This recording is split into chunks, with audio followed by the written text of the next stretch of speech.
There is controversy in her past. She was involved with the torture programs after September 11th, and then involved with destroying videotapes of the matter also. That might be something that could be problematic. Gina Haspel has a real history with enhanced interrogation in the CIA. She clearly presided over a massive illegal operation that violated both U.S. law and international law.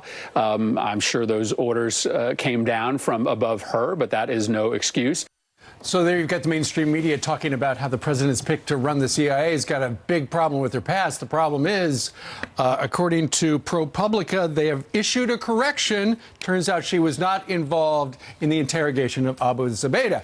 We've got that guy at the end of the couch, Mark Steyn, journalist and author who is guest hosting Tucker tonight, joining us live. What do you make of this? Well, for start, I love the way that guy just referred to it as she was in charge of the torture program. That's now an official job in the U.S. government, right. You know, Assistant Deputy Undersecretary of Torture. It was, in fact, a perfectly lawful program at the time. And as you guys know, waterboarding is a technique. It was a technique that at that time was lawful under the United States government. That's right. People objected to it. A lot of journalists, actually, because they objected to it, underwent waterboarding. The late Christopher Hitchens put himself under it. And in fact, more journalists have been waterboarded than terrorists because it became the thing to do.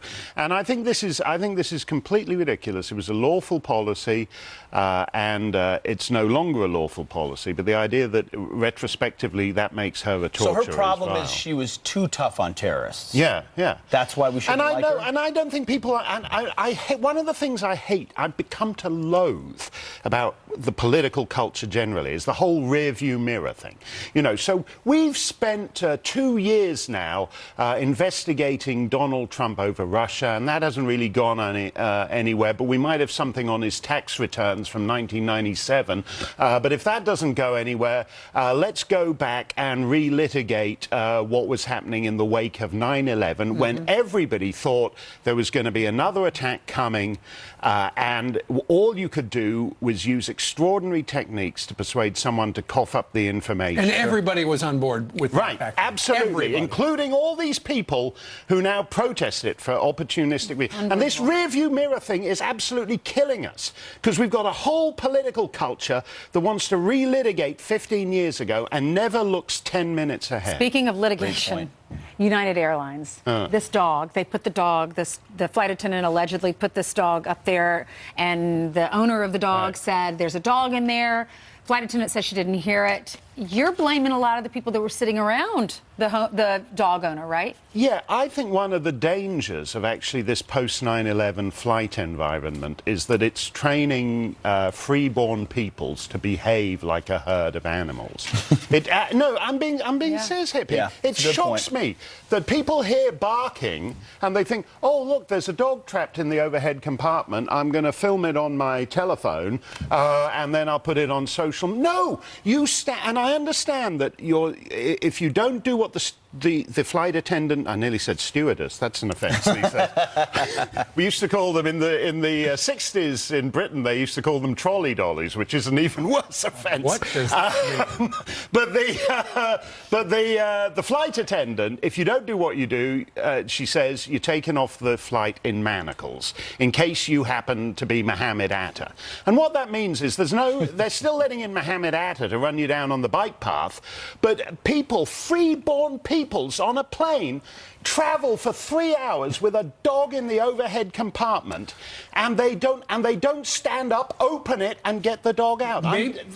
Mark, who knows? Maybe they thought that was safe. I mean, if the flight attendant is saying, let's put him up there, it's probably safe. Turns out, not safe. If he thought, too, why didn't the dog owner, in the middle of the flight, I understand you can't have too many bags under your feet, in the middle of the flight, get up and get the dog? Well, I think people are cowed because they know if you say anything, the flight's going to be late taking off. You'll be sitting out there on the runway. Or you don't have any rights. You're scared. Yeah, everyone's staring at you. Yeah, you don't want to be the embarrassed one. No, and we're actually destroying and corroding I mean, it actually is a serious. It actually is a serious point. I don't think you should put any animal in there. You know, St. Patrick, who supposedly drove the snakes out of Ireland. Right. He didn't do it by sticking them in the overhead bin and flying them from Dublin to Heathrow. That's snakes on a plane. Yeah. I wouldn't do that to a snake, and we shouldn't do it to a dog.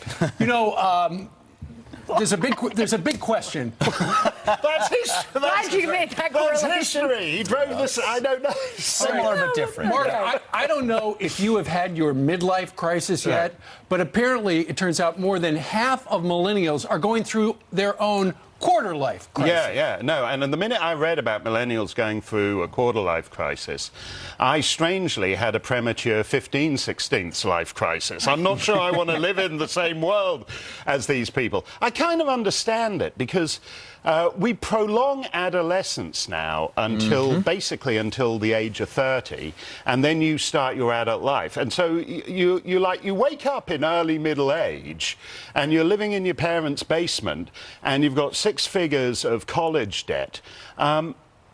There is an unattractive side to millennials. They're, in some ways, they're the most privileged group of people in human history. But there's also something tragic because of this whole business of deferred adulthood that leaves them ill-equipped for adulthood. Yeah, isn't it the crisis the rest of us went through when we had to go off to college? You cut the cord and you're like, hey, I'll see if I succeed or fail. When you prolong that, it just prolongs the crisis. No, and I think that's true. And I think, you know, if you were talking about JROTC and everything, I mean, it's very moving, actually. If you visit War Graves Cemetery, I've visited the Canadian Commonwealth War Graves cemeteries in Normandy, and you look at the age on those markers. Yes. Those guys, they're like 17, 18, 19, but they were men. And there's a lot to be said for raising Think people. about Such a great Think point. about our parents Such a and our great point. grandparents. They were getting married at 21. They had kids at 22, 23. Right. Yeah. Paying and bills. actually, almost all our structural defects. I mean, to tie it back to the trillion-dollar debt, immigration, we need people to do the jobs we don't do. Well, why do we need people to do the jobs we don't do? Because our own children are in protracted adolescence until the age of 28 and 29. All right. Grow up. We got you started. He'll be back with the Tucker Show tonight at 8 o'clock Eastern. Now that's a torture program when I'm guest hosting. No, it's Tucker, not torture. Tucker, not torture. All right, Mark, thank you. Thank you, Mark.